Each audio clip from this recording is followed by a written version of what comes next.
सदन ये विपक्ष के लोग चलने नहीं दे रहे हैं। राहुल गांधी जी को अपने सेना और अपने अधिकारियों, अपने देश के प्रधानमंत्री और सरकार पे विश्वास नहीं है। वो घूम घूम के कभी चरवाहे की बात पर उनको यकीन होता है, कभी देश के खिलाफ में बोलने वाले लोग अमेरिका में बैठे हुए हैं उनके साथ मंच शेयर करके उनको जानकारी मिलती है, कभी लोकतंत्र बचाने की गुहार वो जाके यूके में करते हैं।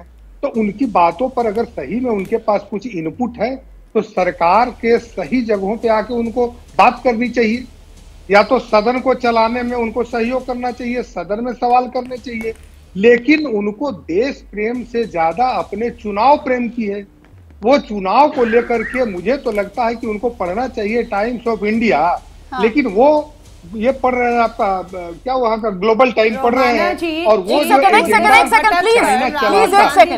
प्लीज अलका जी बीच में मत बोलिए। मैम आप बोल रही थी, कोई नहीं बोल रहा था, एक एक करके मैं सबके पास आ रही हूँ। धीरेन्द्र जी अपनी बात जल्दी से रखिए, मुझे आप ही से दोबारा क्वेश्चन पूछना है। राहुल गांधी जी विदेशी अखबार पढ़ते हैं, ग्लोबल टाइम, और वो जो एजेंडा बताया गया कि बाहरी विदेशी अखबारों पर उनको भरोसा होता है। भारत के अखबार पढ़ते हैं और धीरेन्द्र जी आप भारत के अखबार पढ़ते हैं?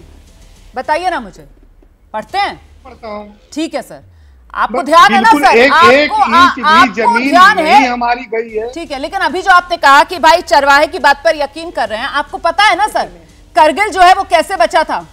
चरवाहों के जरिए ही जानकारी दी गई थी सर सेना को, पता है ना सर? तो चरवाहे की बात पर यकीन नहीं करना चाहिए, आप ये कह रहे हैं?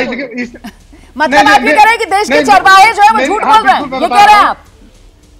क्या कहना चाह रहे हैं आप? नहीं, उनको जानकारी की अभाव है। उनको जानकारी के अभाव, रुमाना जी मुझे सुन तो लीजिए। नहीं सर, लेकिन अभी आपने जनरल सेना को नहीं सुना। जनरल सेना ने कहा ये सच बात है, चरवाहे पहले जहां तक अपने जानवरों को चराने लेकर जा सकते थे अब वहां नहीं जा पा रहे हैं। ये बात जनरल सेना ने अभी कही, आपने अभी नहीं सुनी। आप अखबारों पर जा रहे हैं, जहां टीवी पर बैठे हुए हैं, जिस चर्चा में हिस्सा ले रहे हैं, जरा वहां तो सर ध्यान दीजिए ना, वहां क्या बात हो रही है? तो बोलने दीजिए ना, आइए बोलिए। मेरी बात आप सुनेंगी ही नहीं, तब कैसे मैं बताऊं? जब वहां पे चरवाहों के जाने पे रोक लगी हुई है, पूरा हमारी इन्फेंट्री डिवीजन वहां पे लगी हुई है, तो उनको अभी उधर नहीं जाने दिया जा रहा है।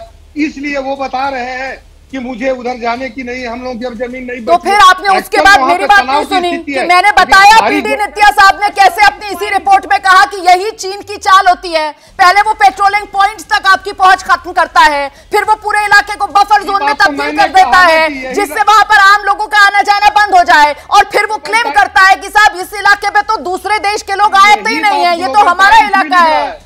अरे साहब, ये पीडी नित्या साहब का लिखा हुआ है सर, देश के आईपीएस अफसर का लिखा हुआ है सर, जो देश के डीजीपीज की जो बैठक हुई थी उसमें ये रिपोर्ट रखी गई थी सर। मैं देश की बात कर रही हूँ, अब मैं देश की बात कर रही हूँ, और आप मुझे चीन बता रहे हैं, आप मुझे ग्लोबल टाइम्स बता रहे हैं। एक सेकंड, अब जरा सा अनुराग भदौरिया को सुन लेते हैं। और अनुराग भदौरिया जी, इस सवाल के साथ जो मैंने पहले भी उठाया कि मामला संवेदनशील है, मामला देश हित से जुड़ा हुआ है, ऐसे संवेदनशील मुद्दों पर इस तरीके से मीडिया में आकर बयानबाजी करना, ये सब क्या सर सियासी फायदे के लिए, मतलब वोटर को रिझाना है, इसीलिए चीन चीन चिल्लाना है?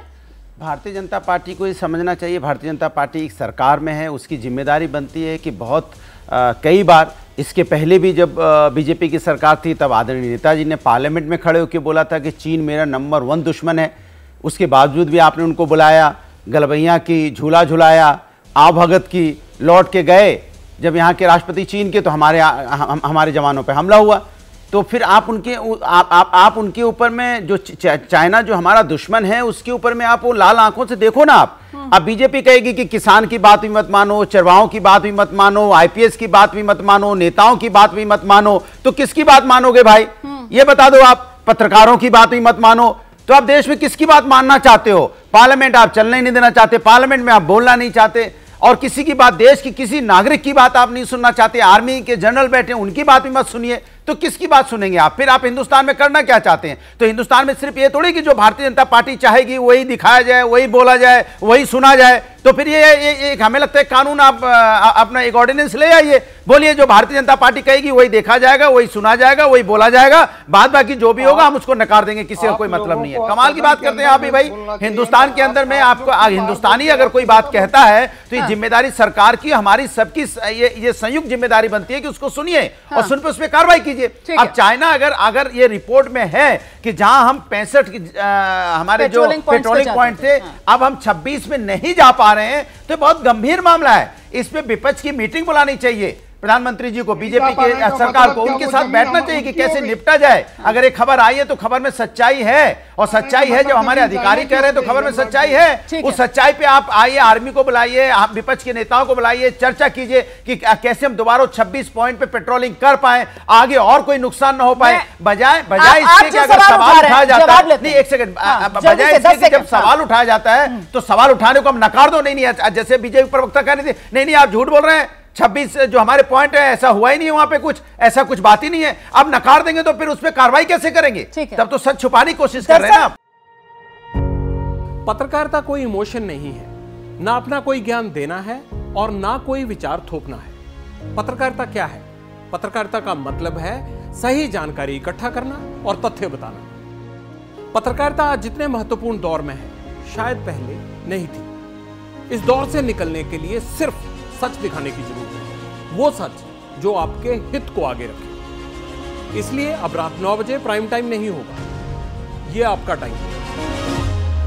जगविंदर पटियाल के साथ देखिए पब्लिक इंटरेस्ट, सोमवार से शुक्रवार रात 9 बजे सिर्फ एबीपी न्यूज पर। एबीपी न्यूज आपको रखे आगे।